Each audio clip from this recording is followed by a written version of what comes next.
एक समय था जब दुनिया का सबसे ताकतवर साम्राज्य था रोम। उसकी सीमाएं इतनी फैली हुई थीं कि कहा जाता था सूरज कभी रोम में अस्त नहीं होता। यूरोप, उत्तरी अफ्रीका और पश्चिमी एशिया तक रोम का झंडा लहराता था। 27 बीसीई में ऑगस्टस सीजर ने रोमन साम्राज्य की नींव रखी और इसके बाद करीब 200 वर्षों तक एक ऐसा काल चला जिसे पाक्स रोमाना यानी रोमन पीस कहा गया। लेकिन हर साम्राज्य के भीतर एक दरार छुपी होती है और रोम भी अछूता नहीं रहा। 235 सीई में crisis of the third century शुरू हुई। अगले 50 वर्षों में 26 सम्राट बदले। हर कोई सत्ता पाने के लिए सेना का सहारा लेता, कुछ महीनों का राज करता और फिर किसी और की तलवार से गिर जाता। 251 सीई में प्लेग ऑफ सिप्रियन फैला, एक महामारी जिसने लाखों लोगों की जान ली। सिक्कों की वैल्यू गिरती गई, महंगाई बढ़ती गई और रोम की अर्थव्यवस्था लड़खड़ाने लगी। रोटी की कीमत आसमान छूने लगी, लेकिन जनता को जवाब देने वाला कोई नहीं था। 284 सीई में डायोक्लिशियन सत्ता में आया। उसने महसूस किया कि एक अकेला सम्राट इतना बड़ा साम्राज्य नहीं संभाल सकता, तो उसने रोम को 2 हिस्सों में बांट दिया, पूर्वी रोम ईस्टर्न रोमन एम्पायर और पश्चिमी रोम वेस्टर्न रोमन एम्पायर। फिर 330 सीई में कॉन्स्टेंटाइन आई ने ईसाई धर्म को राज्य धर्म घोषित किया और राजधानी को बिजेंटियम बाद में कॉन्स्टेंटिनोपल शिफ्ट कर दिया, पर इसके साथ ही रोम की एकता भी टूटने लगी। इस दौरान उत्तरी और पूर्वी सीमाओं पर खड़े थे बर्बर विजिगॉथ्स, वैंडल्स, फ्रैंक्स, सैक्सन्स और सबसे खतरनाक हंस।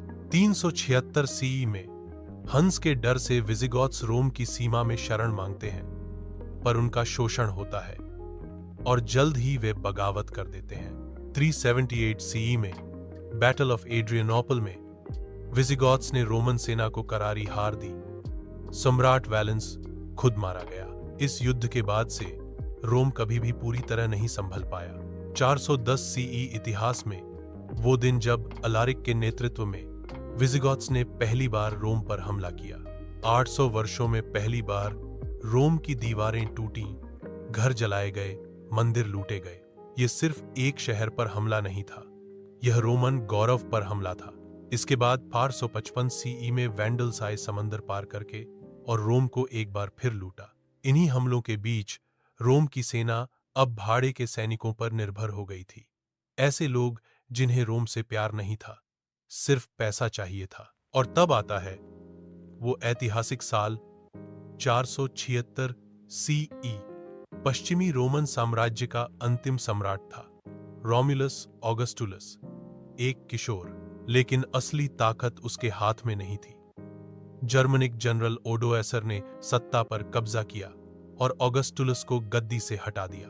ना कोई बड़ी लड़ाई हुई, ना कोई महल टूटा, बस एक सत्ता, एक साम्राज्य चुपचाप ढह गया। इतिहास में लिखा गया 476 CE, the fall of western Roman empire. लेकिन यह सिर्फ एक तारीख नहीं थी, ये चेतावनी थी कि जब शासन भ्रष्ट हो जाए, जब जनता की आवाज अनसुनी हो, जब सत्ता के लिए अपनों को भी कुर्बान किया जाए, तो चाहे साम्राज्य कितना भी बड़ा क्यों न हो, वो अंत में गिर ही जाता है। 476 से कोई अचानक आई त्रासदी नहीं थी, बल्कि यह एक लंबी प्रक्रिया थी जो सैकड़ों वर्षों के अंदरूनी संकट, बाहरी हमलों और नेतृत्व की विफलताओं का नतीजा थी।